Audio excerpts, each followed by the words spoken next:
here we go. So calculus 1 stuff. This is the definition of the derivative for a single variable function. The definition of the derivative is written f prime of x is equal to the limit as h approaches 0 of f of x plus h minus f of x divided by h.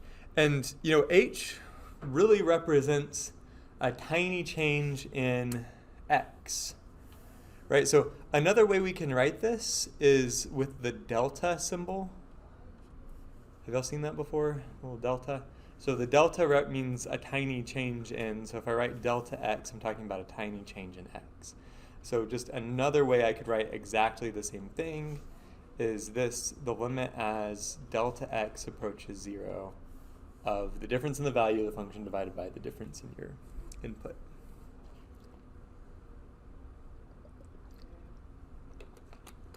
Now, what I mean by a local linear approximation is I want a linear function that approximates my original function, which might be nonlinear, at a certain point, at least for a small neighborhood. And the way I'm going to find this is I'm going to neglect to write the limit,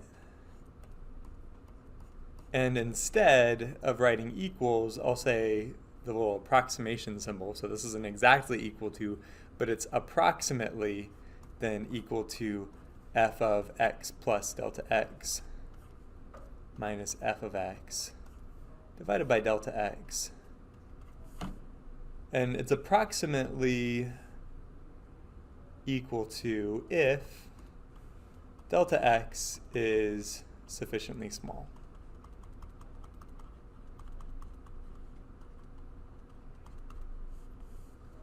So now we're not taking the limit.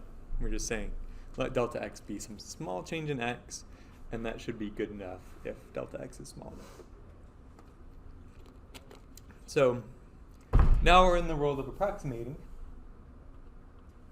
I'm going to rearrange this equation a little bit by multiplying both sides of my equation by delta x. So I have delta x times f prime of x on the left side, and then I've got f of x plus delta x on the right side minus f of x.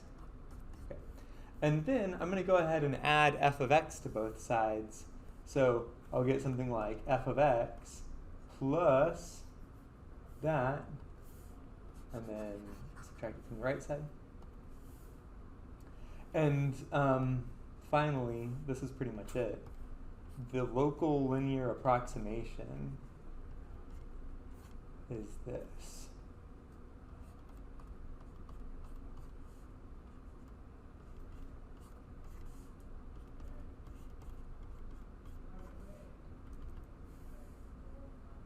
Sorry, I should use the little squigglies. I should use the approximation symbol. There. Okay. And you remember the slope-intercept form of a line? Slope-intercept form of a line is y equals mx plus b, where m is the slope and b is the constant term, the y-intercept. So the slope of my local linear approximation is just the derivative of the function, and the y-intercept is just going to be the value of the function there. And what my local linear approximation is giving me is what should be the value of the function a small distance away from that value x, right? Okay. So this is also called the tangent line approximation.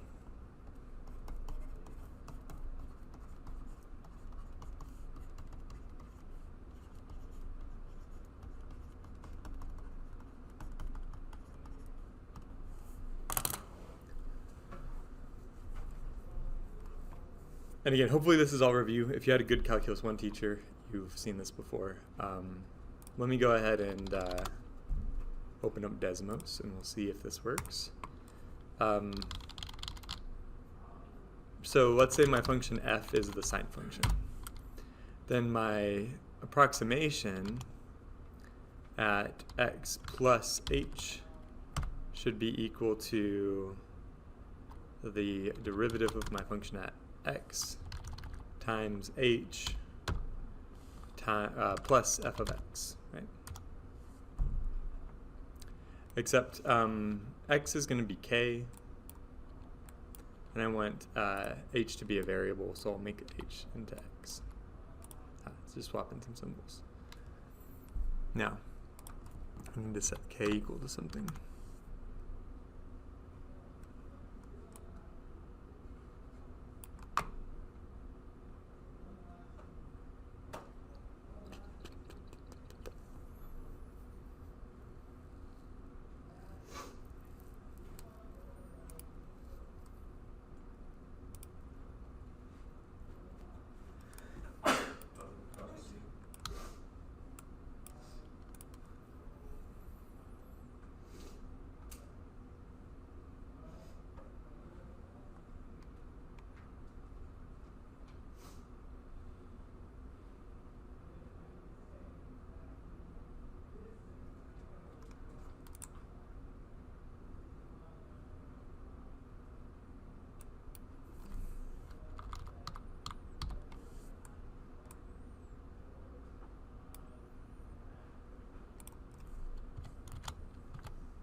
Okay, so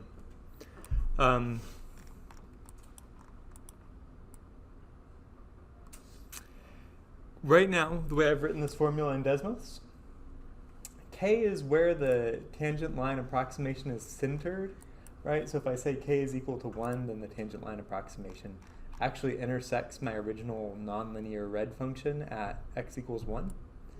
And x minus k is now representing for any point along this blue line, how far away is that from k? Well, it's x minus k, right? So that's the little change in x. And then this line now represents my local linear approximation, or my tangent line approximation. So you can see that it's the tangent line. And again, why I call this the local linear approximation is because if you just zoom in close enough, then it's a really good linear approximation, right? The blue function is practically the same as the red function, only the blue function is linear, and linear functions are really easy to work with, really easy to solve problems that are linear. But again, this is only a good approximation in this tiny little neighborhood around that point. It's not a very good approximation if you are looking at this section of the curve, right? Now the blue function is a horrible approximation of the red function, so that's why I call it a local linear approximation. Okay, any questions about that? So the derivative is the slope of the tangent line, and it's important that you can come up with the formula for a tangent line approximation or a local linear approximation by taking the definition of the derivative and then just rearranging it a little bit. So if we have this equation now, my equation said that f evaluated at x plus h, if you will, is approximately equal to f prime of x times h plus f of x. That's my local linear approximation. The goal of Newton's method is to find x such that f of x equals 0. We want to find zeros of our function.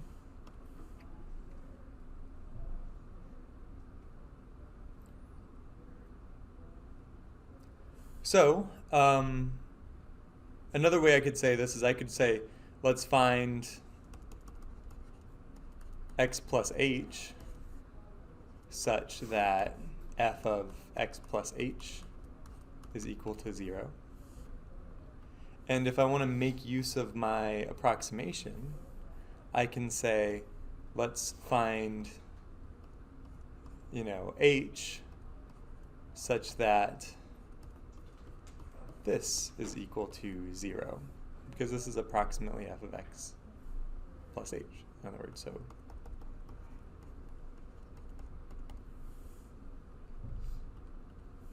and so rearranging this orange equation now to solve for h, we have f prime of x times h is equal to negative f of x.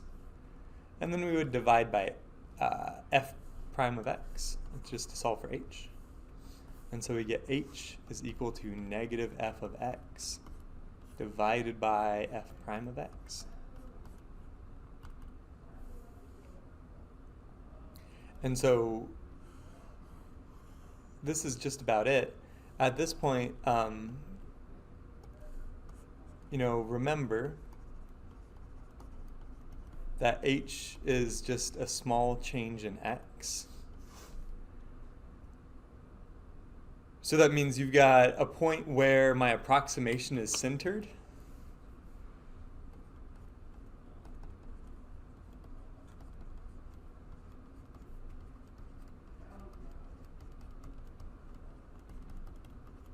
We'll call it x1. And then we've got another point, x2, that's going to be equal to x1 plus the little change that we're going to make, right? Whenever I say a change in x, we're talking about the difference now between x1 and then x2, where we're going to evaluate my local linear approximation. So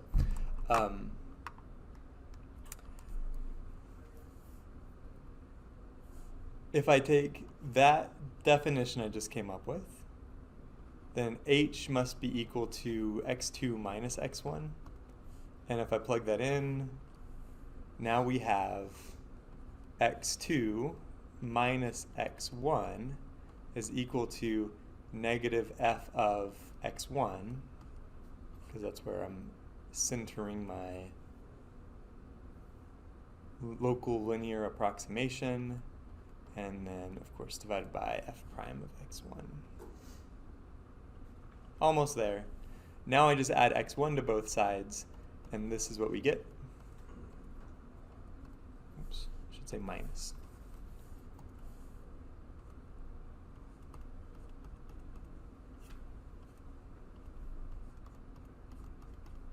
Okay, like that.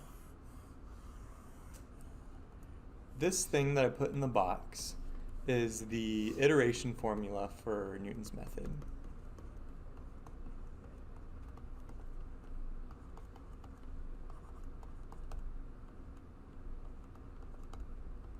There's a W in there, Newton's method. Okay.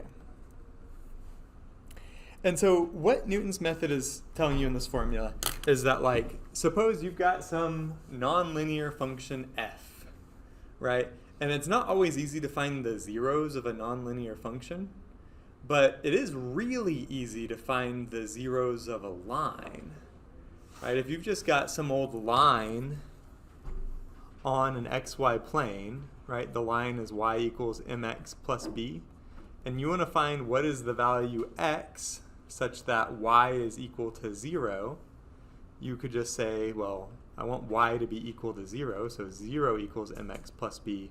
You subtract b from both sides, divide both sides by m, and this is the 0 of your linear function. So super duper duper easy to find zeros of linear functions. It's not easy at all to find zeros of nonlinear functions, right?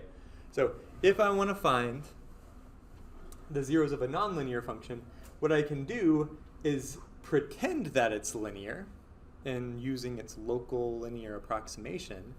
And then when I solve for the zeros, it should be that x2 is a 0 of the local linear approximation centered at x1.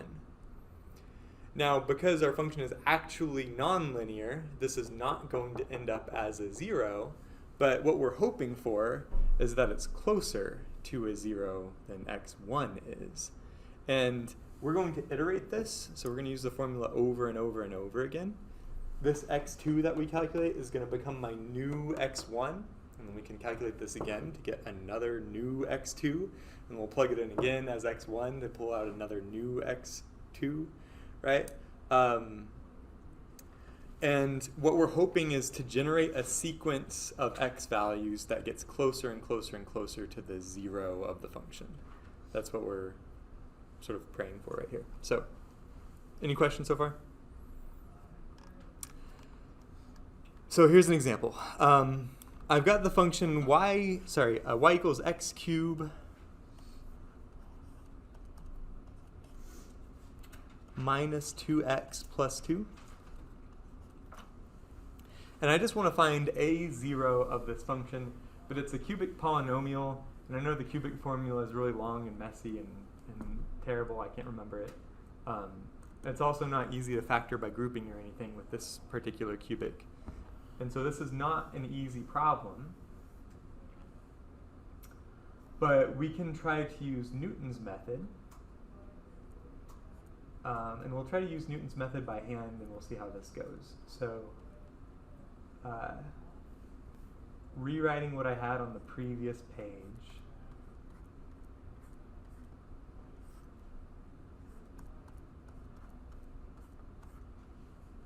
I think that was it. And what my question tells me is we're going to go ahead and start at x equals -3, okay? So where I have the x1, I want to write -3.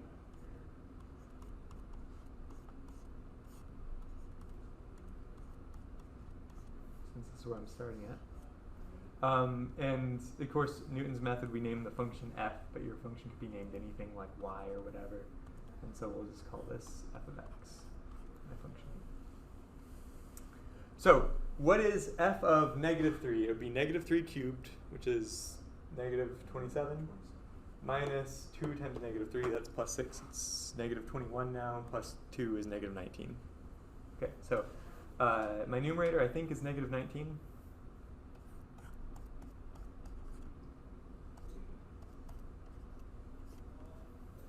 And we also need to find what is f prime, so we should take this derivative, and that's going to be 3x squared minus 2. So now what's f prime of -3? It would be 3 times 9, which is 27. 27 minus 2 is 25. Okay. So -3 plus 19 over 25. 19 and 25, I mean, I think 19's prime, so we can't simplify. This will be like -75 over 25 plus 19 over 25. So that is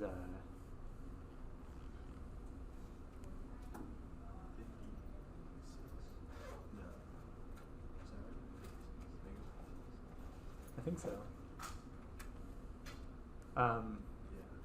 Over 25. Okay, so this is the value that I calculated for my next iterate. And if I want to do this again, because you can plug this number into our original function and find out that that's not actually a 0 of that polynomial, then we might want to do this again. So then we would say x is going to be equal to -56 over 25.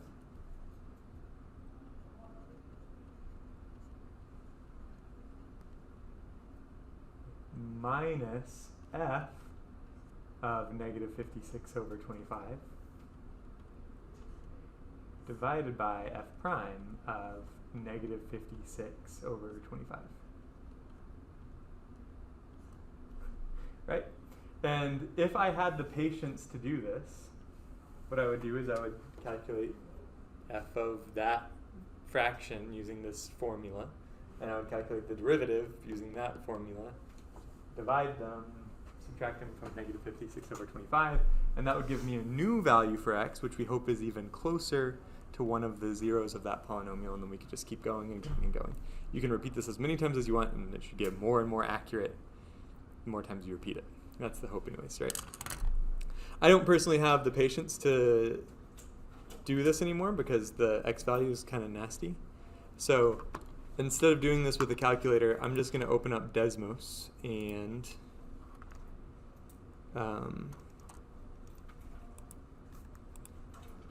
see what we get. So my function that we were talking about was x cubed minus 2x plus 2. Okay. And the value we were starting from was negative 3, right? Okay. So here's what it should look like. Whenever x is negative 3, let me rescale this. Let me rescale my y-axis so it looks nicer.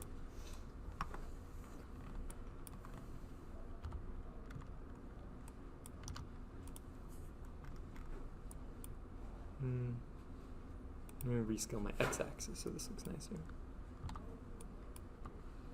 There we go. So whenever x equals negative 3, the y value was negative 19, right? So this is just evaluating my function in blue at that point. And then this next black line that's a little bit of a diagonal sloping up, that's the local linear approximation for this blue function at that point. So then we calculated what would be the 0 of that line using Newton's method. And that was like the negative 56 over 25. It's a little bit larger than negative 2. And then what we would do next, as we're iterating Newton's method, is we would find what is the value at negative 56 over 25 of this function, and what is the local linear approximation. We would follow that diagonal line back to the 0 of the approximation. And on each iteration, what we're hoping to do is to get closer and closer to the actual 0. And after just like 1, 2, 3, after about 3 iterations of Newton's method, you're already pretty close. 4 gets you really, really close. And you know, every iteration of Newton's method is getting you even that much more accuracy, right? Does everybody understand this visual of what's happening? Okay. So anyways, this is what Newton's method does, and how you find zeros with it. Let's use Python now. Let's actually open up the old Python. Yep. How are you supposed to save anything? I did it all, and then I just opened it up today, and now it's all gone. I didn't So on Thursday, we only used the console, right? So it doesn't save anything when you close it if you only use the console. Today, we're not going to use the console. Today, we're going to use the, we're going to actually write a Python script that executes Newton's method. So I'll show you how to save.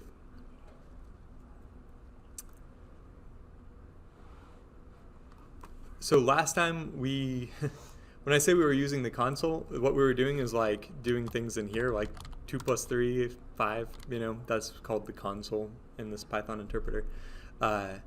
What we should do today is actually open up a new script. So we're going to use the left part of Spider in this area to write us a code. Okay. Would you grab one of the lights like you did last time? Now, what I'm going to do is define a function in Python, and I actually kind of forgot how to do that. So if you ever forget how to do something, you can just Google it, right? Define Python function. And so apparently how you do this, according to Google, is you type in def, as in define, and then the name of the function, and then open parentheses, close parentheses, colon. So let's do that. The name of my function is going to be f, and so that's how I tell Python, look, I have a function named f, and one of the inputs is going to be the variable x. And what I want my function value to return is x cubed minus 2 times x plus 2. X cubed minus 2x plus 2. So that's how you represent this in Python. Notice if you want to power, you have to use 2 asterisks, and if you just want to multiply, you just use 1 asterisk. And so now, if I ask Python, print f of 2, or heck, -3, just do -3, and then I hit the run button, it tells me that I used invalid syntax, which I guess sounds about right. Let me try this. Y equals f of -3.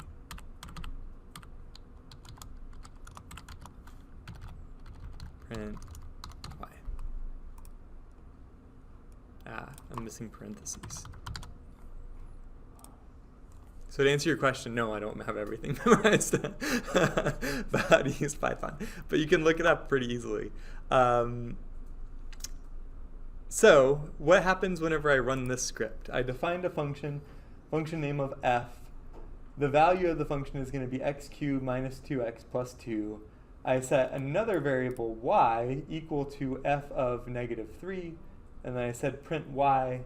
Whenever I hit this green play button, does everybody see the green play button up there? Yes. Whenever I hit that, it executes all the lines of the code, and then in my console over here in the bottom right, it prints out -19, because that is the value of my function at -3.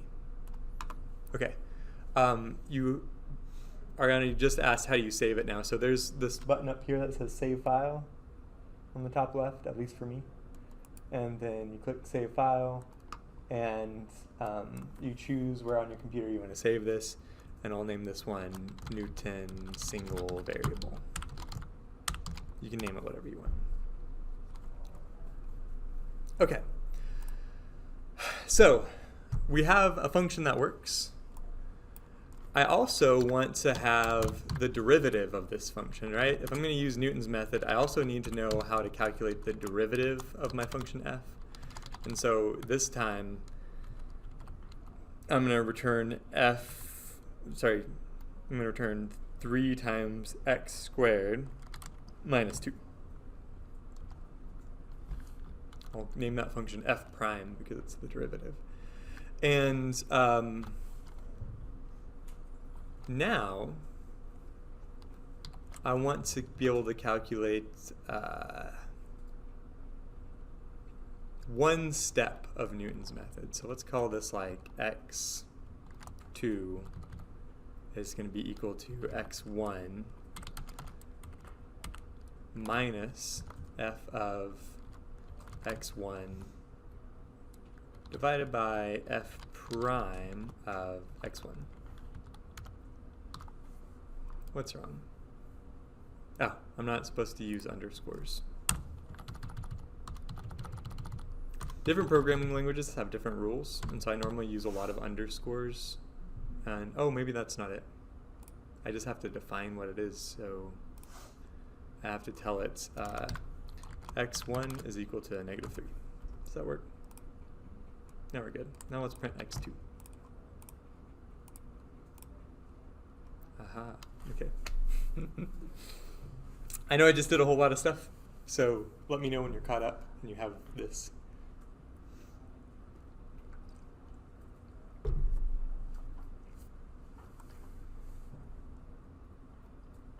Can everybody see this just fine? Kinda?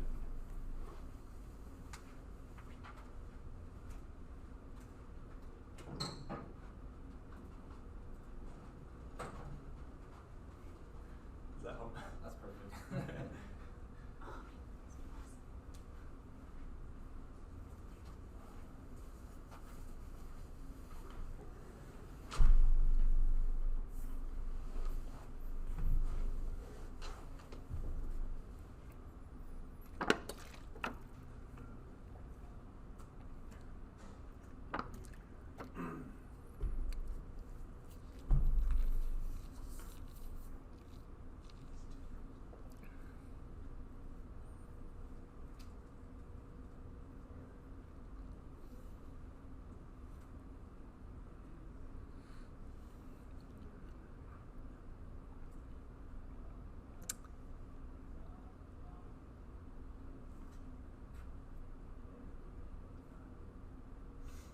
Does yours work, Blake? Mm-hmm. Ariana?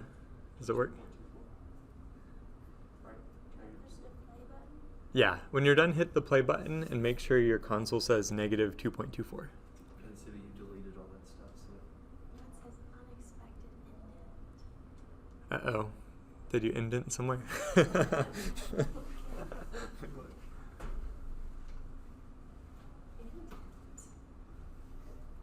Okay. Below where it says return, do you see how x1 is indented? Make sure that on the left of x1 there's no spaces there.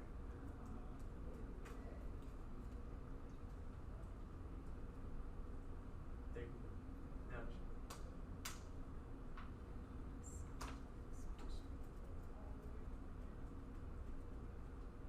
Okay. Get rid of the, yeah. Make sure that your row 14 matches my row 12.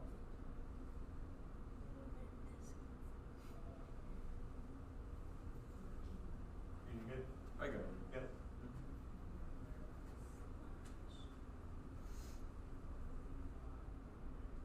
Good. Give me the expected indent to block their function. So yeah, after the on row 11, line 100 code, Negative. make sure it's Negative. indented the way that my line 8 is indented. So Oh, just hit the okay. tab before the return. Yeah. So the whole for Ariana and for Adrian, what these indents are telling Python is that anything indented belongs to the function that we're defining. And oh crap, I forgot to move that. Okay. Anything that's indented belongs to the function, and whenever I stop indenting, now I'm back to my original code, and it doesn't belong to the function. So I have to make sure that the return thing is indented, but the x1 is not indented, so that Python knows which thing we're working in. Yeah. Okay. So are you good, Ariana? Okay. You good? You got it? Okay. So the next thing I might want to do is do another iterations of Newton's method and say that like x3 is equal to x2 minus f of x2 divided by f prime of x2, and then also print out what is going to be x3, right? So add those two lines at the bottom. And when you're done, hit the green play button like that.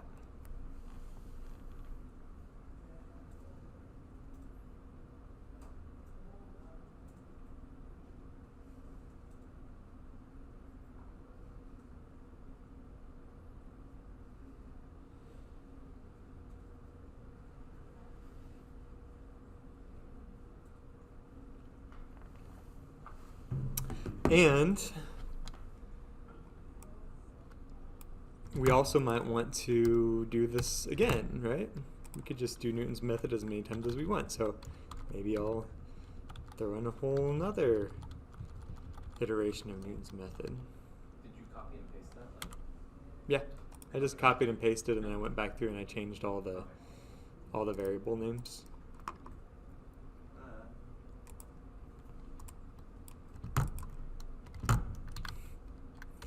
And you know, you could keep doing this as much as you want. And I've already said that.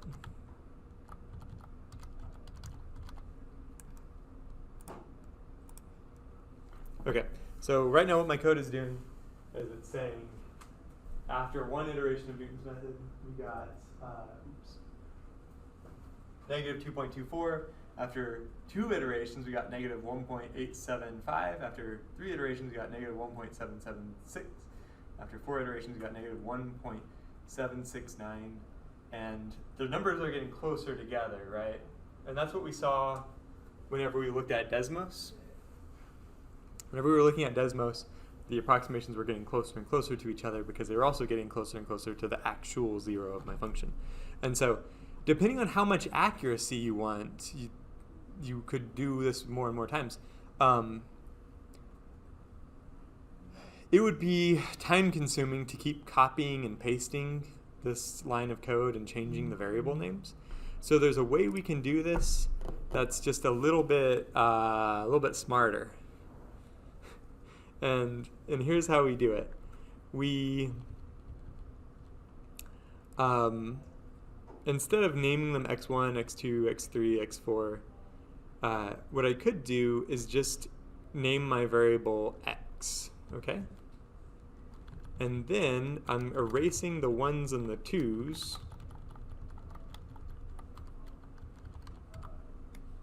And erasing all of this crap.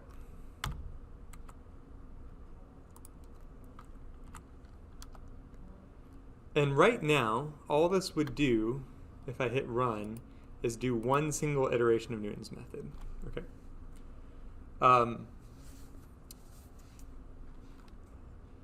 However, I can use what's called a loop.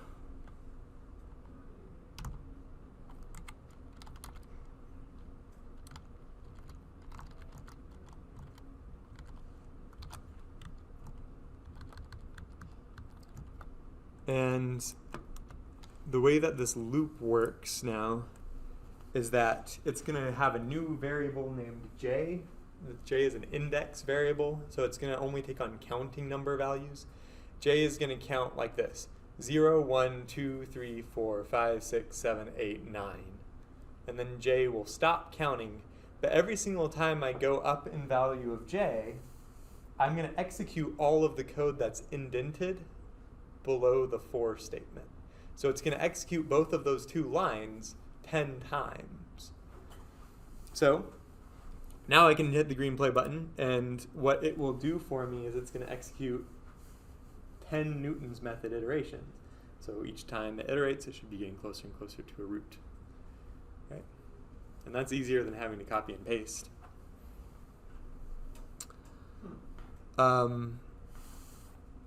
Computers are really quick, so you could even make this iterate 1,000 times if you want to, right? You could just change that 10 to 1,000, and now it's iterating 1,000 times instead of 10 times. Like we talked about last time, though, the computer memory is only finite, so it can only store so much precision in numbers. So at some point, it doesn't make any sense to keep iterating. So you don't really need 1,000 iterations. You probably don't even need 10 iterations. Yeah, after 5, it's replicated. Yeah. So we might just leave it at 10.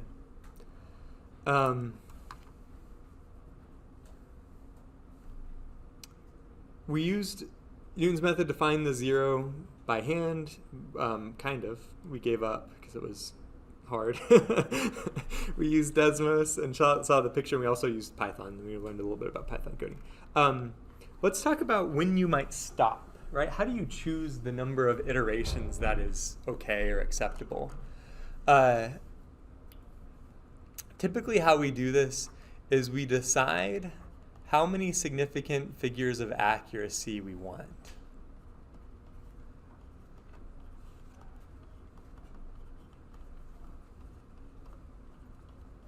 Do you remember significant figures Chemistry. from chemistry? Yeah? Yeah. Almost. So the way significant figures works is that, like, this number has 3 significant figures, right? This number has 1 significant figure, and this number has 6 significant figures.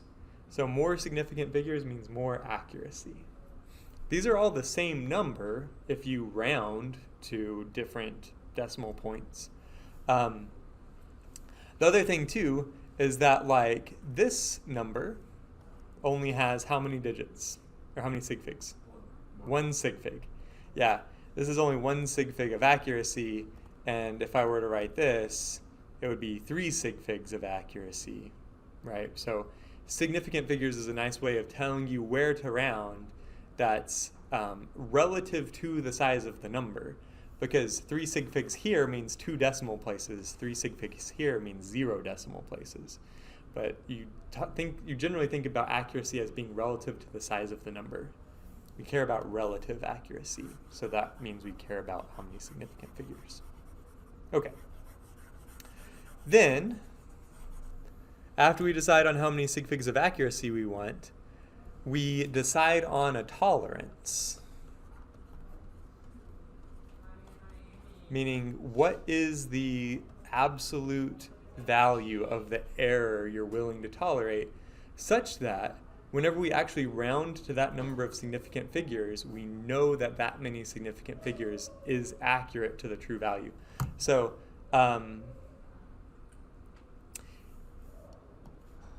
if we want 2 sig figs of accuracy, meaning we want to be able to round to 2 significant figures and be guaranteed that it's accurate.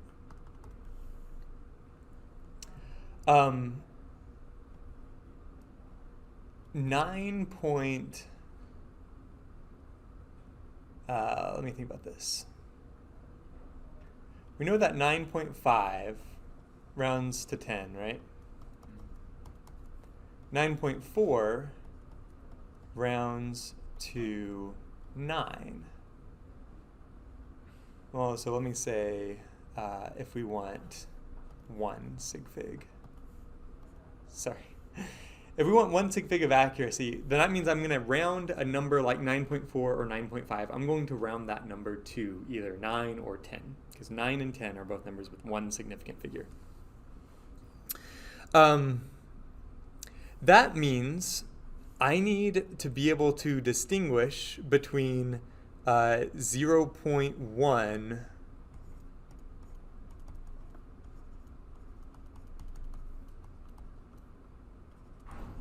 in terms of absolute error.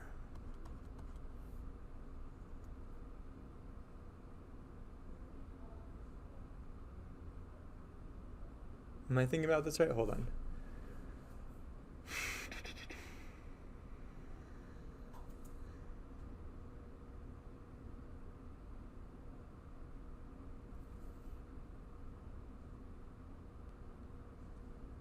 Sorry, I forget this every time.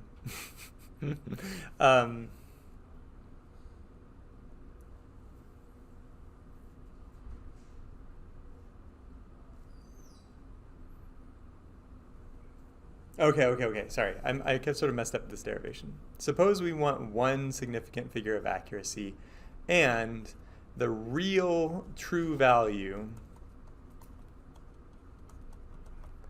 is 9. So we actually want our number to be rounded to 9. And if our calculated value, after so many iterations, after 4 iterations, if you will, if our calculated value happens to be 9.5, that's going to round to 10, and that would be wrong, okay? If we instead had a calculated value which was just a little bit more accurate, if our calculated value was 9.4, it would round to 9, and that would be correct, right? So really, we need the maximum absolute error to be less than 0.5. In terms of relative error, because significant figures is talking about how the error is relative to the size of the number, that means we need a relative error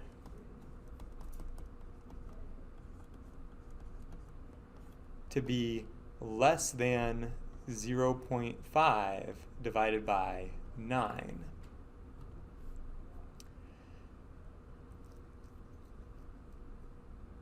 Now, generally, to make the math just a little bit easier and to be a little bit more conservative, a little bit more safe, I'm not being political, I'm talking about just talking about math here. If we want to be a little bit more safe about our calculation and err on the side of doing more iterations, right, instead of fewer, then we would want this relative error to be less than 0.5 over 10.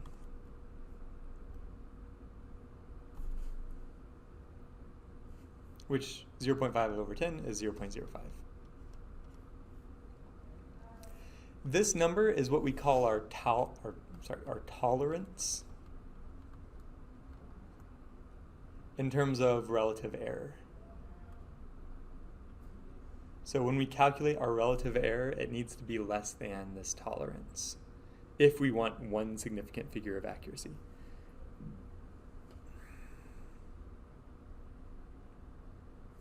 this is also the same thing as 0.5 times 10 to the negative 1 power.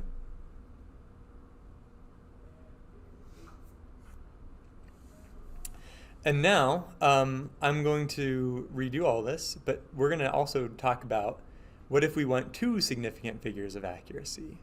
If we want two significant figures of accuracy, and the true value is 9.9, then a calculated value of 9.95 would round to 10 and it would be wrong. But a calculated value of 9.94 would round to 9.9 and it would be correct. So that means the maximum absolute error we can tolerate is 0.05 if we want to be correct. And that means my relative error needs to be less than 0.05 over 9.9. And just to be slightly more conservative, we could say that this relative error must be less than 0.05 out of 10, which is equal to 0.005, which would be 0.5 times 10 to the negative 2 power. So notice whenever I had one sig fig of accuracy, I needed my tolerance to be 0.5 times 10 to the negative 1 power.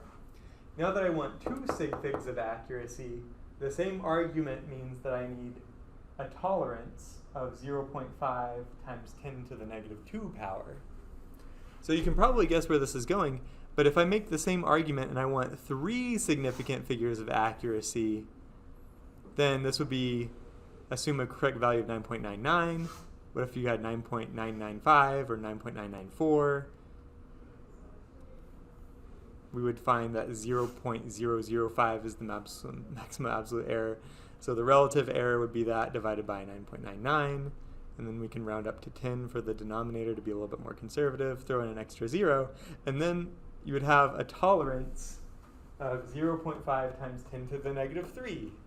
Are we seeing where this formula is going to come from? So we can calculate the tolerance as 0.5 times 10 to the power negative the number of sig figs. That's what I'm trying to get at here. It took me a minute to warm up and remember how you do this. But the tolerance is going to be 0.5 times 10 to the power number of sig figs.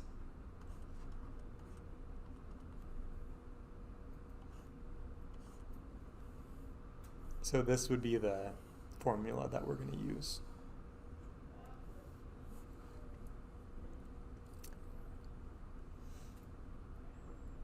Okay, any question about that? So here we go. Let's put this in Python now. I'm going to say number of sig figs. That'll be the name of my variable. Let's say we want 6. Then tolerance is going to be 0.5 times 10 to the power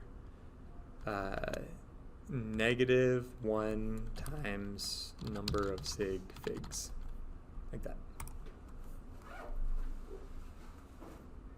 All right. Now, what we can do is on each iteration, we can calculate relative error.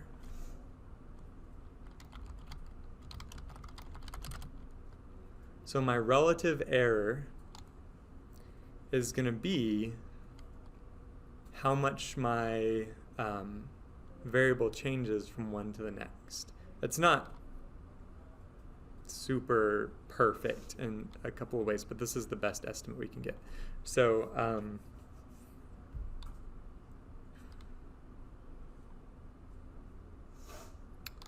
let me come up with a name. We'll just call it Y. I'm going to do this just so I don't have to calculate it more than once.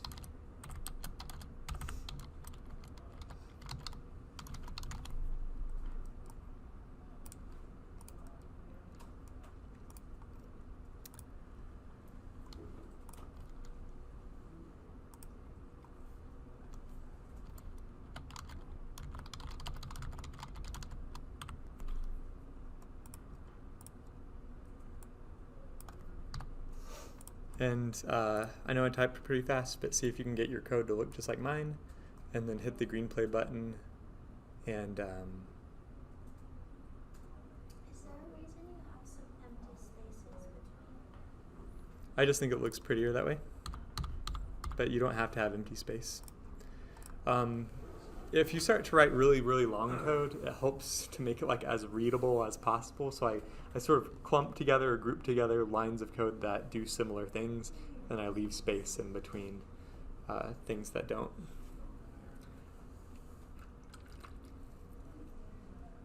Okay, so what the output has now is actually 10 numbers, even though I only had 5 iterations of this loop. And the reason is because on each iteration I have it print 2 numbers. The first number is my current value of x, so my current approximation for the 0 of my function. The second number is actually the difference between the previous estimate and the new estimate, or the previous value of x and the new value of x we just calculated, right?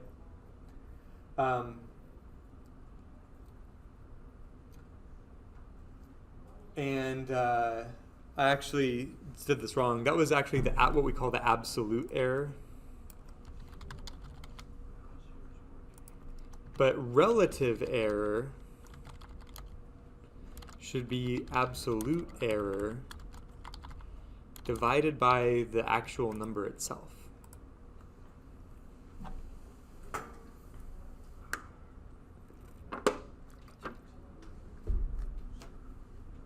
So that way, if x is like a really giant number, you're allowing yourself more wiggle room in your accuracy.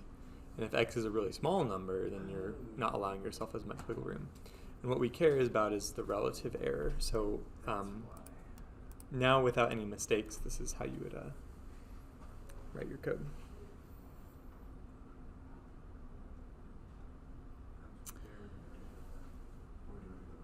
And so every other number in my console gets smaller. First, the relative error is 34%, then it's 19%, then it's 5.6%, then it's 0.4%, and then it's a really, really tiny number there at the end.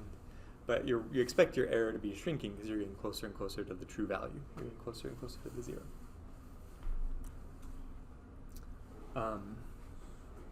Questions from anybody? Yeah. No, you go, Adrian? I get like I get that, but I also get like an extra like Yeah, me too. couple like I don't know if it's because of this right here, but I get what you got here, and then it extends even more. So I changed my line 12 to say 4j in range 5 because I only wanted it to do 5 iterations, and you've just got to go to 10 iterations. So it's the same thing that you got. Gotcha. Iterations thing. Yep. Cool. Everything's defined.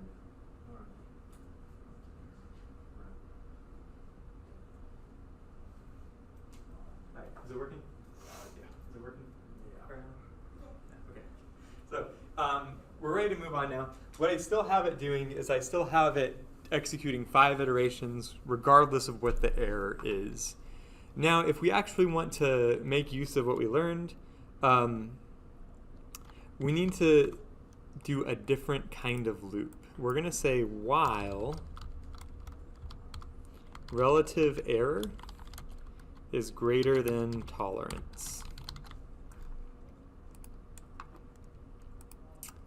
And this is an important line of code. We have to first tell Python that relative error is larger than the tolerance by saying relative error equals tolerance plus 1. Otherwise, it won't ever get started with this loop. The other thing I forgot to do, I'm forgetting things all over the place, is that I should actually be using an absolute value function for my absolute error, because if the change from one iteration to the next is negative, it counts negative numbers as being less than, right? So we have to take the absolute value of the change in order to make sure this works in different situations.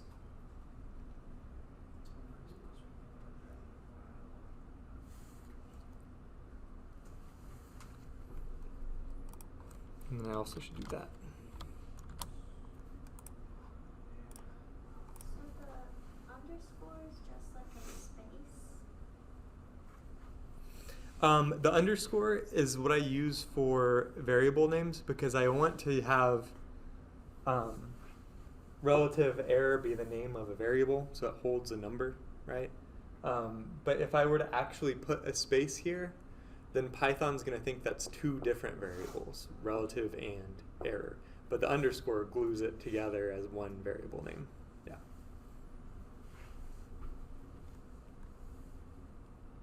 You could, no, I'm not going to change anything.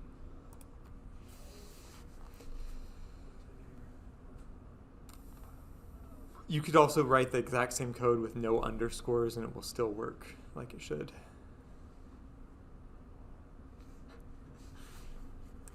So if you do that and then you click go, it actually runs 6 iterations of that loop before it finally tells you that the relative error is less than the tolerance. Because it's going to continue to execute this loop, the one that starts with the word while. It'll keep doing this loop over and over and over again until relative error is no longer greater than the tolerance, until the relative error becomes less than the tolerance. And if the relative error is less than the amount you can tolerate, you can stop. So why does it hold it like positive, negative? Oh, because each time you do the loop, it's printing the value of x and the value of the relative error. So the first number, the negative number, is the value of x, and the positive number is the relative error. So if you don't want to do that, you could adapt our code like this. And since I'm not indenting the print x, it doesn't belong to the loop anymore. And if it doesn't belong to the loop, now every time we see the loop, it'll just print the relative error. And then at the end, it'll print the value of x. Oh. And we know, now we know for sure that this value of x is good for the first 6 significant figures. So at least that much of the number is accurate. We can't say anything for the other digits, but at least that many is correct.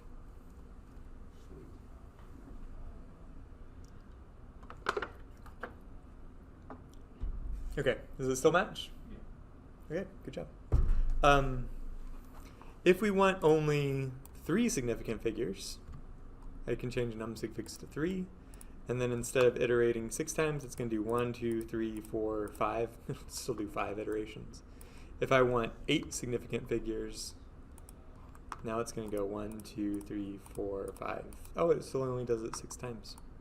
So what about 10? 1, 2, 3, 4, 5, 6, 7. Okay, so we already talked about this, but in finite computer memory, it says there's 0 error just because that's as close as I guess I can get. Anyways, that's kind of overkill for a problem like this because you could have just done a for loop and set it to 6 iterations. But you know, as you become an engineer and do applied math computations like this, it's nice to know how to ensure that your iterations are going to get exactly the precision you want without spending too much computer time calculating excessive iterations. So now let's talk about this. New example. I want to find a 0 of the function f of x equals 10 divided by 1 plus e to the negative x minus 5. I want to find a 0 of this function, and I'm going to start at 2 different values. We can start at positive 2 and then positive 3. We'll see what we get. We're going to skip doing it by hand. We're going to go straight to Python. And what I need to change now in my Python code is where I have defined the function. So now we're going to define f of x as being the function that returns the value was 10 divided by 1 plus e to the negative x, right? Minus 5.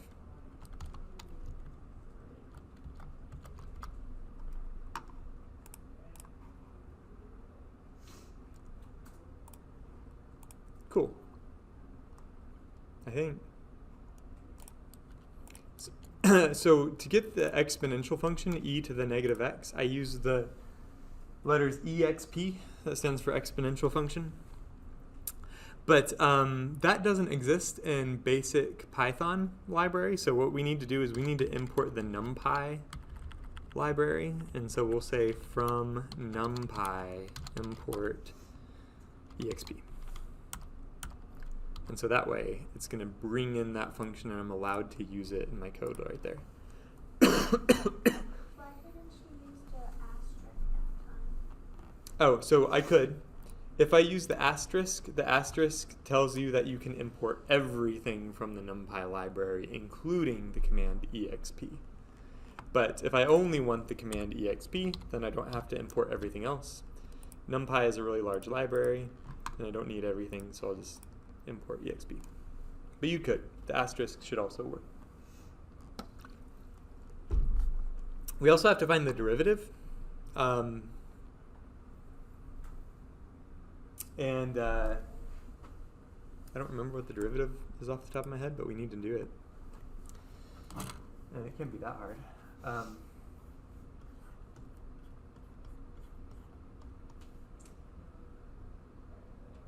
So this is basically 10 times the function. So let me just rewrite it so that I can understand it better first. 1 plus e to the negative x to the power negative 1. Because power rule is really easy to do. And then we can write f prime of x is 10 times negative 1 times 1 plus e to the negative x to the power negative 2 times e to the negative x times negative 1. And then I forget about the negative 5 because that's a constant. The two negative 1s are going to cancel, right? Two negatives make a positive. So I don't care about that or that. And this is the same thing as 10e to the negative x divided by 1 plus e to the negative x squared. So let's do that.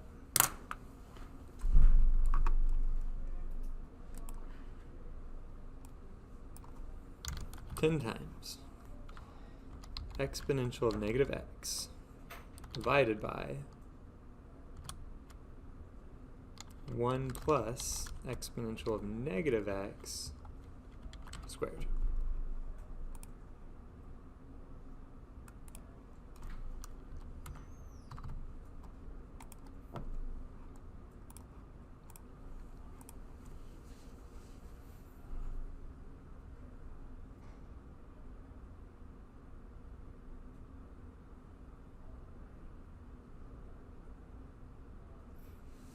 I'm going to reset my number of sig figs to just be like 4.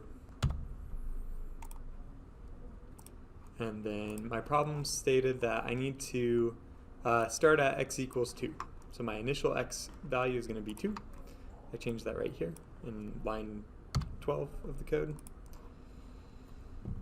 And I want to put print x back in here, back inside the iteration. And I'm not going to care about printing what my relative error is. Let's just get rid of that. And so this is what I want your script to look like now.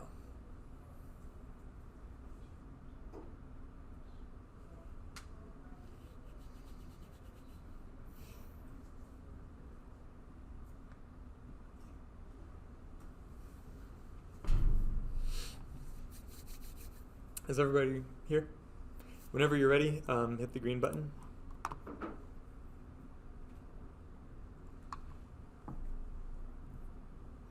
And so we started at positive 2, and then we went to negative 1.627, positive 0.819, negative a little number, positive a little number, negative a really tiny number, and then that's it. So you know the E negative 16 stands for scientific notation. It's times 10 to the power negative 16. So that's a really, really, really little number. What do you think that our code is trying to converge to? Probably 0 if the iterates are getting that tiny.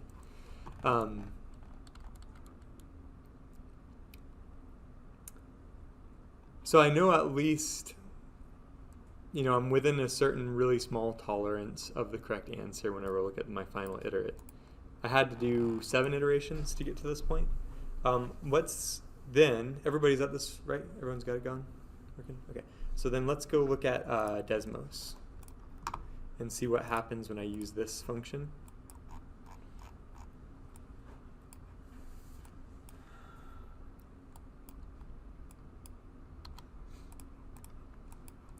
And we're going to start at the point x equals 2. So this is the picture that we're supposed to have in mind. We started at x equals positive 2, and we calculated the value of the function. And then we used the local linear approximation, which is this diagonal black line, and found the 0 of the linear approximation, which was some negative number. And then took the value of the function and used the local linear approximation, followed that diagonal line to this positive number, and then went up to the function, linear approximation, found the 0. And so after these iterations of Newton's method, we finally converged to something that was really close to 0, because 0 is actually where this nonlinear red function does cross the axis. Right. Does that make sense, the picture and what we saw in Python? Okay. So now, the next thing I asked in this notes was, what if we start with initial iterate 3 instead of 2? What if I set x equal to 3 to start us off? So here in line 12, I'm going to change the 2 to a 3. And then we're going to hit the green play button again. And what do you think is going to happen? Same thing?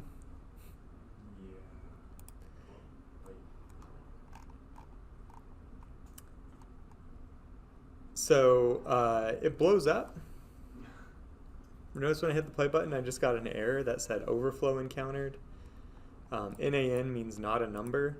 What about just before I got not a number? What is negative 1 point something e plus 239? The e plus 239 is times 10 to the power 239, so that's an enormous number. Yeah. It broke. And so the way that you see this on Desmos is if I change this initial iterate to 3, what happens? I go up to the function and I find my local linear approximation, and I find the 0 of that, which is over here. But this red curve is very flat here. So the local linear approximation is going to send it way, way out to the right. We'll follow that. And I found the 0 to be a little bit more than 550. And then it goes up to this red line, this red function, I should say. It's not actually a line. But it goes up to the red function, and this is even more flat. And so then that sends it way out to the left.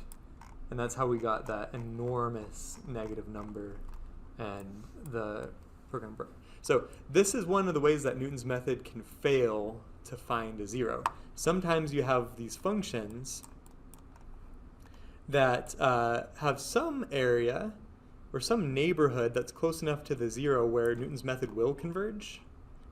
But once you get to a certain point, like just outside of the interval from -2 to +2, it blows up.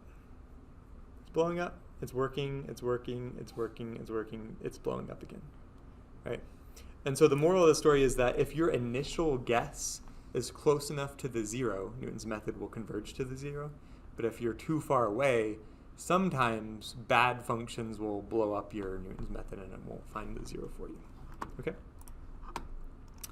All right. Another way Newton's method can fail is by entering a cycle. And so to see this, we're going to go back to using the function we had before, x cubed minus 2x plus 2. And this time we're going to start at x equals 0. So what do we have? X cubed minus 2x plus 2.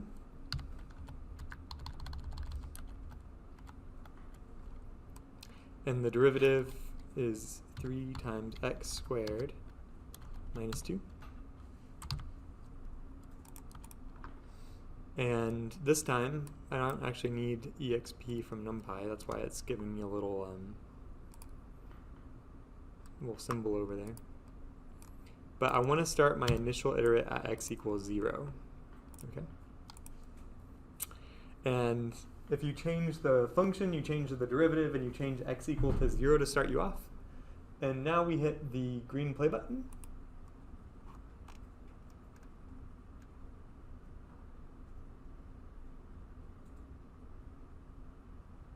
The error it gave me is about calculating relative error, and so I'm just going to quit. I need to find out a way to handle that. So what in calculating relative error, I'm dividing by the absolute value of x, right? What happens if x equals 0? You can't divide by 0, and so we need a little statement that says if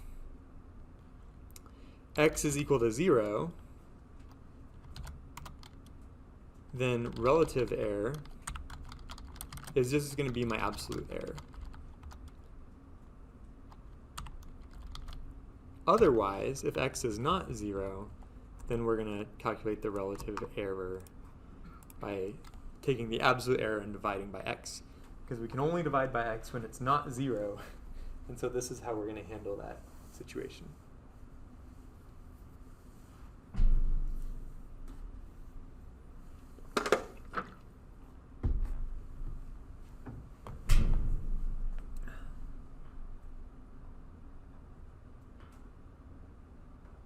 Let me know when you get yours to match mine.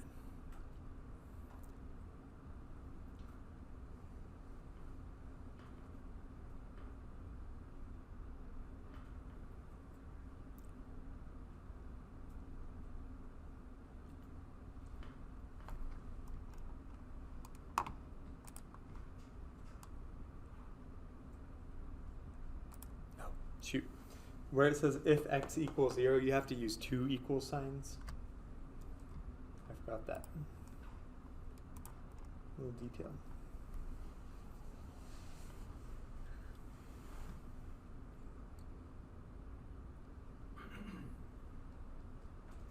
Once you get yours to match mine exactly, hit the green play button and tell me what you see. What the? What'd you get? It's just 1 0 1 0 1 0 1 0. It keeps going. Everybody got it? Oh my goodness. Why does it have an error? No, stop. Do you have the little dot here? No. Make that a right.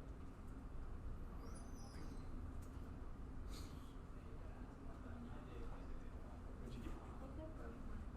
Yep, 0 1 0 1 0 1 0. Good, good, good. It's just not gonna That's how it's supposed to be.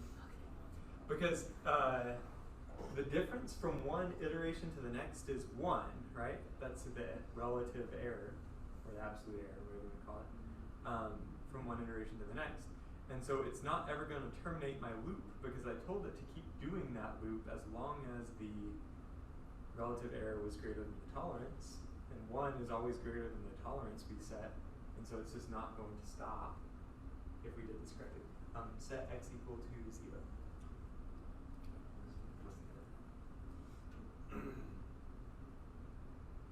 Thought we did it with this one, that's why I was like thrown off. Okay. You're missing the line 21 where it says else. Okay.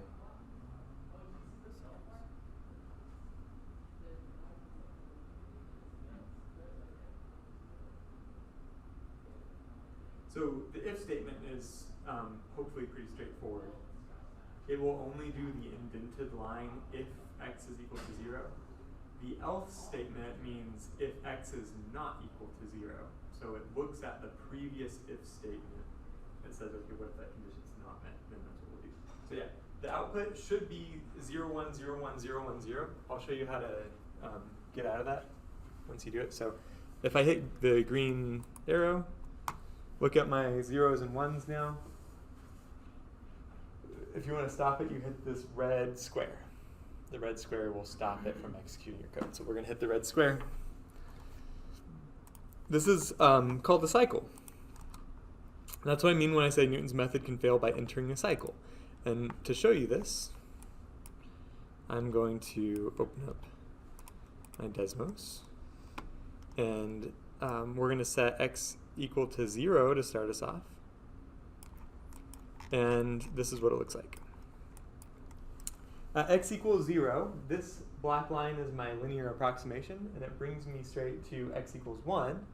But then this black line is my linear approximation, which brings me directly to 0. But then this black line is my linear approximation, which brings me to 1. And so Newton's method can do this sort of thing, where it just bounces back and forth between two numbers. Or if you're really fancy, you could probably come up with an example where it bounces around between 3 numbers, or 4 numbers, or 5 numbers. So you can enter cycles where it never ever leaves the cycle. Okay.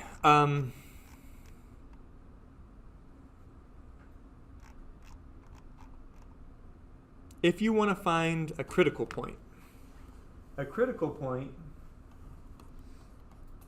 is a place where the derivative is equal to 0, right? So I'll say this really fast. Find the derivative of your function. And then this is going to be my new g function. And now we're going to use Newton's method on g, which means I need to take that derivative. And the Newton's method iteration is going to look like this, right? And this is going to find me a critical point of my function f, because the g function is just the derivative of f, and the critical point is where the derivative is equal to 0, and Newton's method finds zeros. Okay? So we just use Newton's method on the derivative to find the critical point. This is useful because a lot of real-world problems are looking for the maximum or minimum of something. You want to optimize, you want to maximize profits, you want to minimize costs, whatever. And so sometimes we call this formula the formula for Newton's method in optimization. And so you'll notice that the only difference is we've taken an extra derivative because this finds you the critical points of your function f. Okay? Does that make sense? So you don't even need to do an example. I think that's straightforward enough. Actually, I think I made a little Desmos thing for this, so I could just pull that up. Newton's method for optimization. Here's a red function. And so we're starting at some point x. And the same idea applies where you just take the local linear approximation of the first derivative of this red curve, and after a few iterations it eventually settles out in that minimum where the critical point is. Okay. So I was hoping we'd be able to finish up today. We still got 17 minutes, so we'll try our best. We may or may not get to the end of this. We'll try. We might have to pick this up on Thursday. That would be fine too. So in chapter 12, we talked about functions with one input and multiple outputs. In chapter 12, we were talking about parametric curves. And all a parametric curve is a function that maps t to an output that had up to 3 variables, right? You give me the parameter t, I tell you where the point in space is, which specifies the coordinates x, y, and z. So that means 1 input and 3 outputs. That was chapter 12. In chapter 13, we had multiple inputs and 1 output, right? So you had stuff where a scalar field f was a function of x, y, and z. So if you told me the coordinates x, y, and z, you had 3 inputs, I could tell you the value of the scalar field at that point in space, right? So multiple inputs and 1 outputs. What about this function? This function has 3 inputs, we'll call them x, y, and z, and 3 outputs, so it has a, b, and c as outputs. That means that each one of the entries in this output vector is a function of x, y, and z.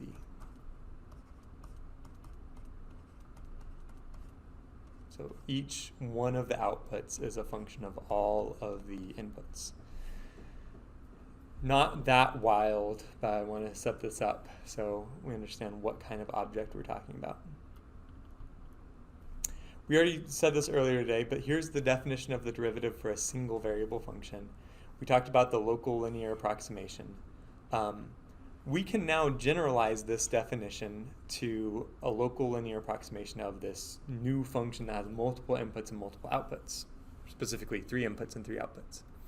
And the way this is going to work is we say let v be a vector with components x, y, and z.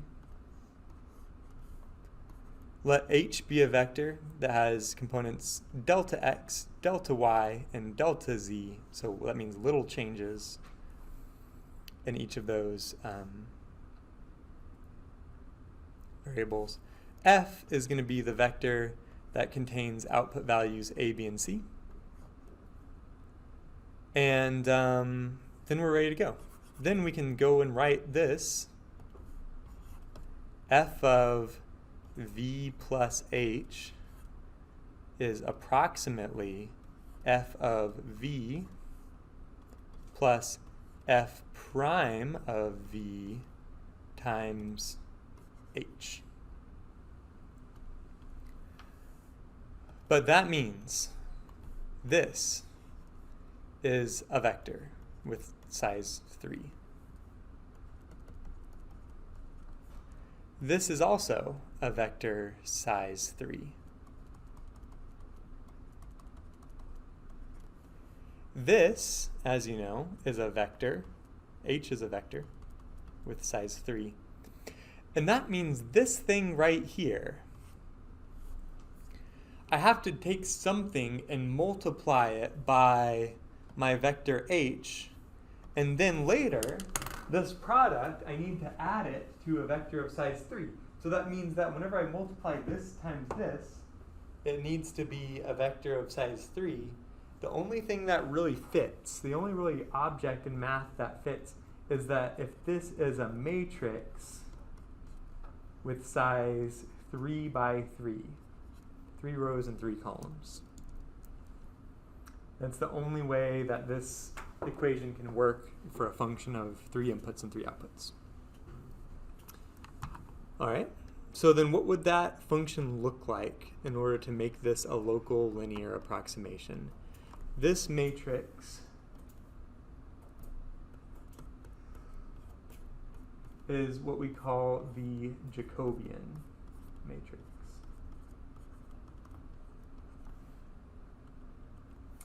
And,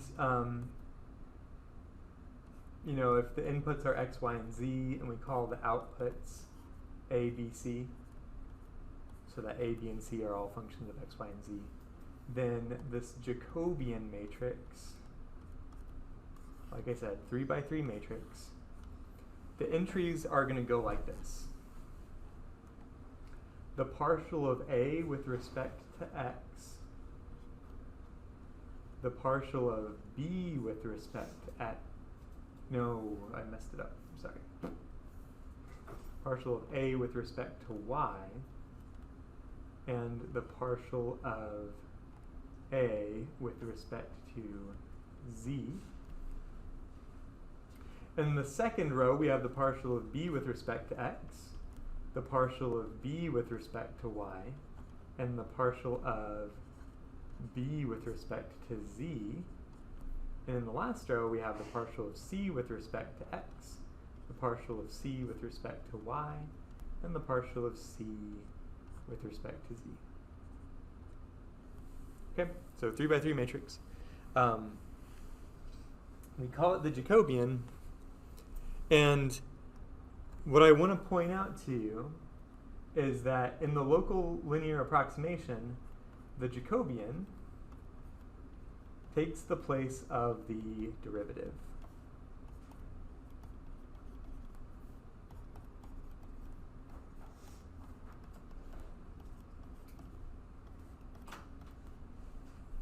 And it's kind of like a first derivative because it contains all of the combinations of first partial derivatives you can have with a function of 3 inputs and 3 outputs.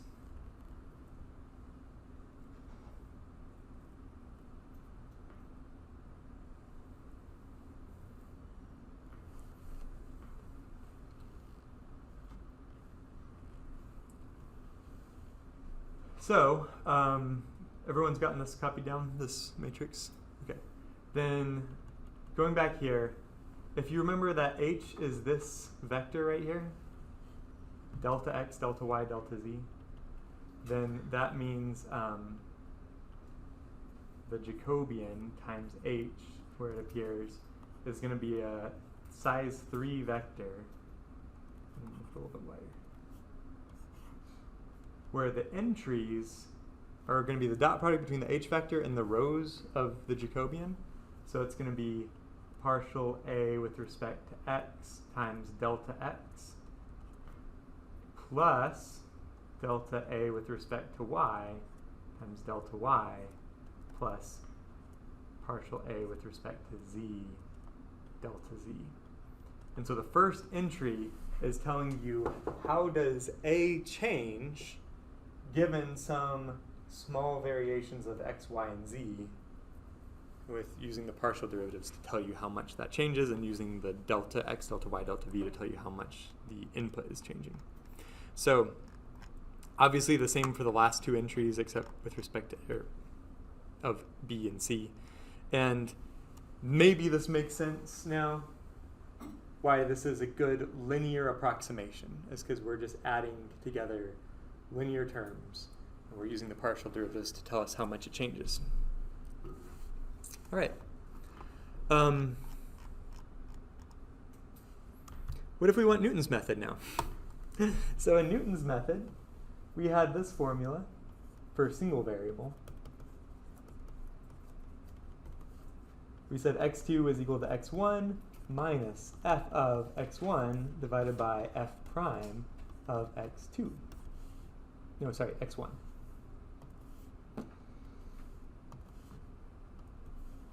Where the 1 and 2 just represent the different iterates. But now for multivariable, we're going to use v to represent the output of my function f.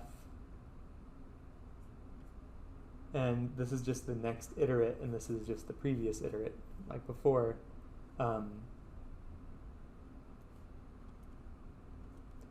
But where I have f of v1, that just means I evaluate my function, and then I need to divide by f prime of v1. But we talked about how the Jacobian matrix is going to serve as the first derivative, right?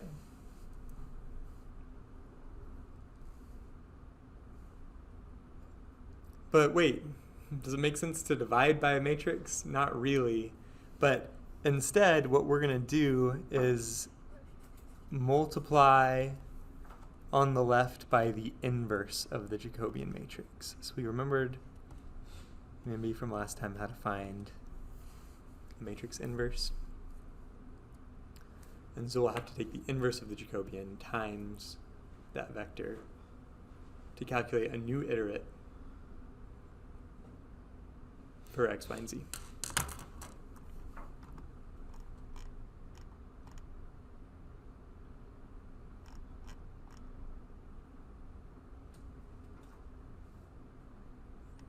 And we could run through the same derivation as we did for the single variable Newton's method, but I think it might be kind of a waste of our time, so we'll just stick to this.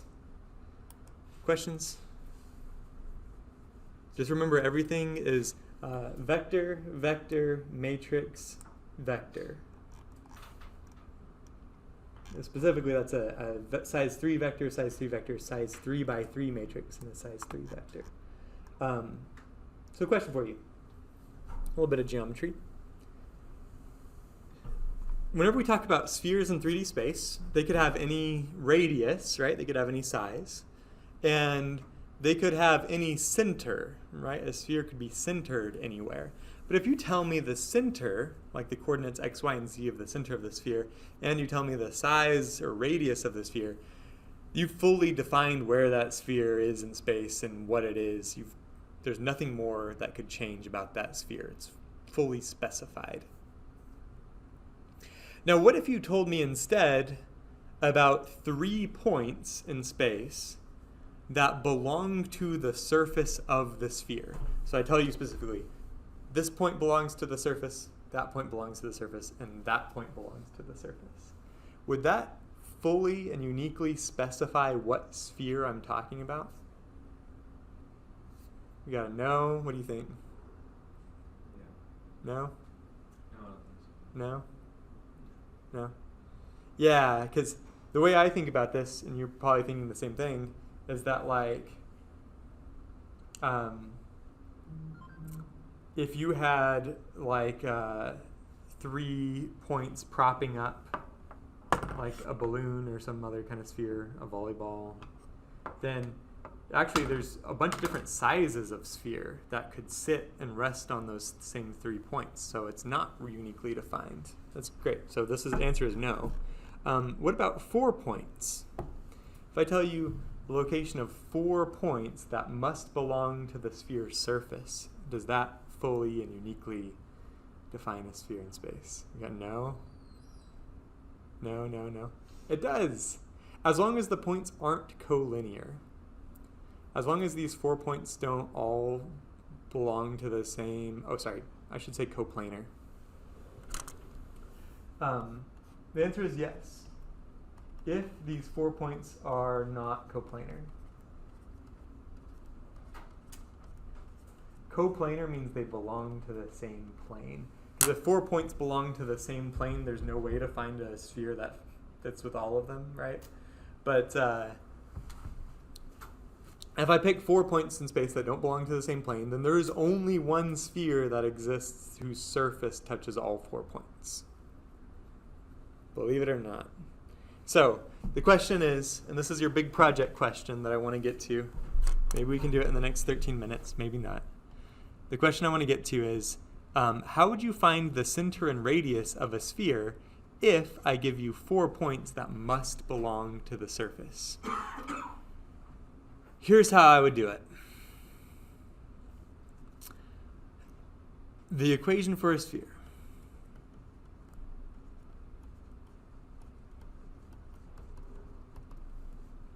is x minus x1 squared plus y minus y1 squared plus z minus z.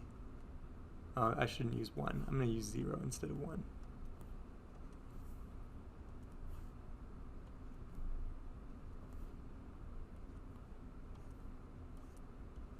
Equals what? R squared. Yeah, for the radius. Thank you. And this specific sphere has center at x naught, y naught, z naught, and radius r. If you tell me the center and the radius, that's how you specify what the sphere is. And that means that if we happen to know 4 points,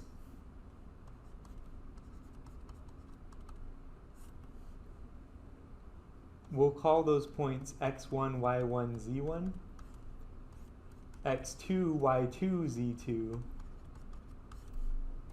x3, y3, z3, and x4, y4, z4? If I tell you the locations and coordinates of 4 points,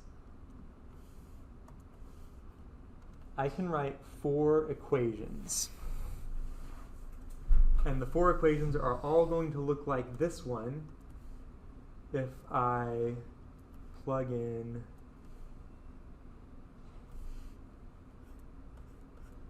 the specific values that must belong to the surface of the sphere.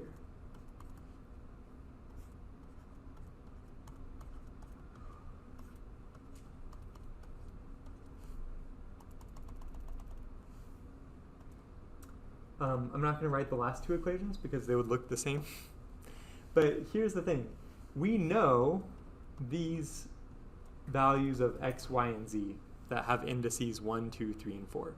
What we don't know is we don't know the center and radius, right? We don't know what that is. We don't know what that is. We don't know what that is. We don't know what that is. So we're going to have 4 equations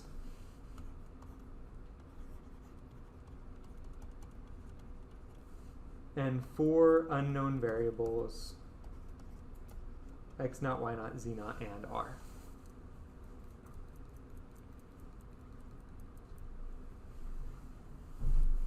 So my next step here is to rewrite these just a little bit. For every one of these 4 equations, I'm going to subtract r squared from both sides. So the left side will have minus r squared. And then the right side will be 0.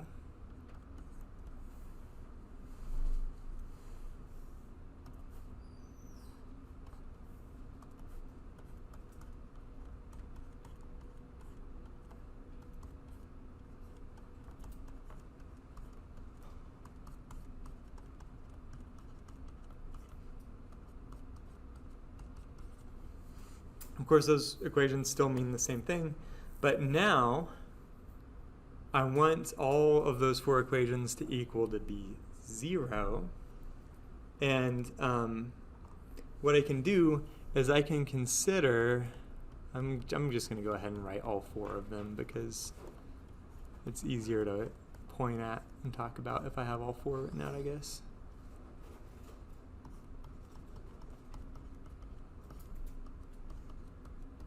Okay, so now what I need is for this thing I'm putting in square brackets.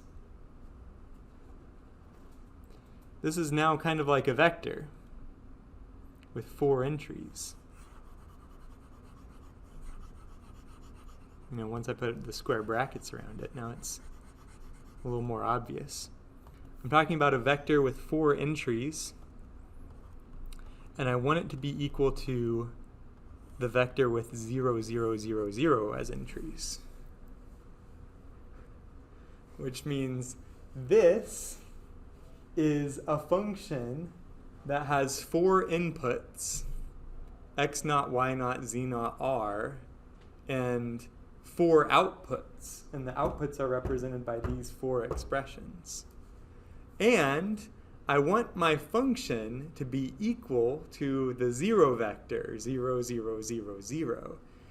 Newton's method is all about finding the zeros of a function. Let me write what I just said. This is a function with 4 inputs and 4 outputs. And we want it to be equal to 0, 0, 0, 0. Newton's method will find the 0 for us.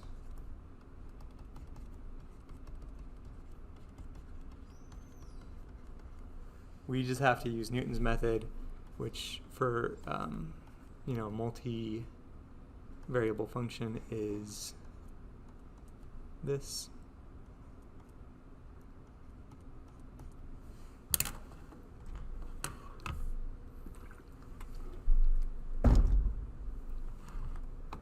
So,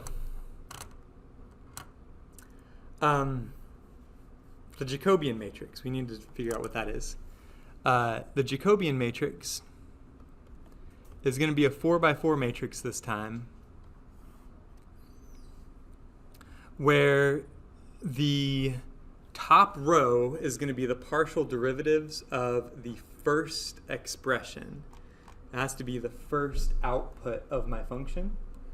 And it's going to be the partial derivatives with respect to x naught, y naught, z naught, and r. Those are going to be the 4 entries comprising the first row of my Jacobian matrix, is the partial derivative of this function with respect to those things.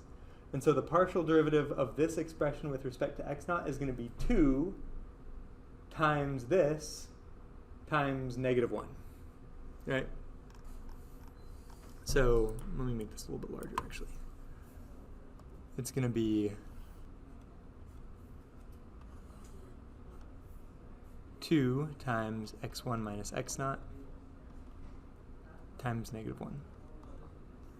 So just -2, I guess.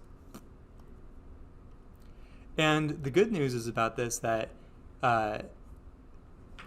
we can pretty much guess what these rest of them are going to be, you know? Like, you don't have to actually do that much work if you notice the patterns.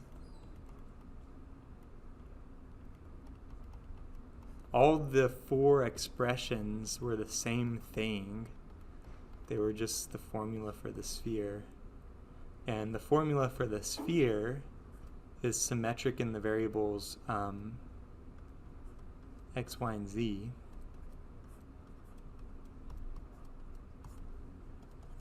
So these are all very, very easy to find partials.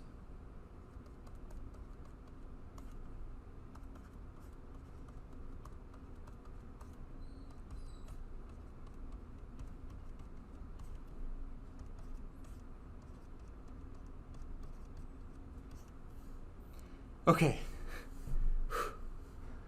What about the last column of my Jacobian?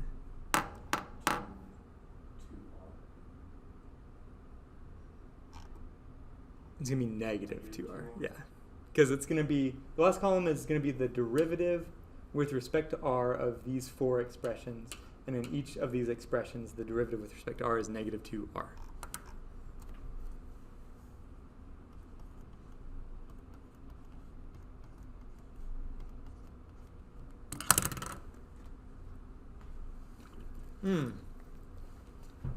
Sorry, mistake. This inverse, this is not the inverse yet. This is just the Jacobian matrix. We do need to find the inverse of it in order to use Newton's method. But this is what we wrote out here is just the plain old Jacobian matrix. We haven't found the inverse yet.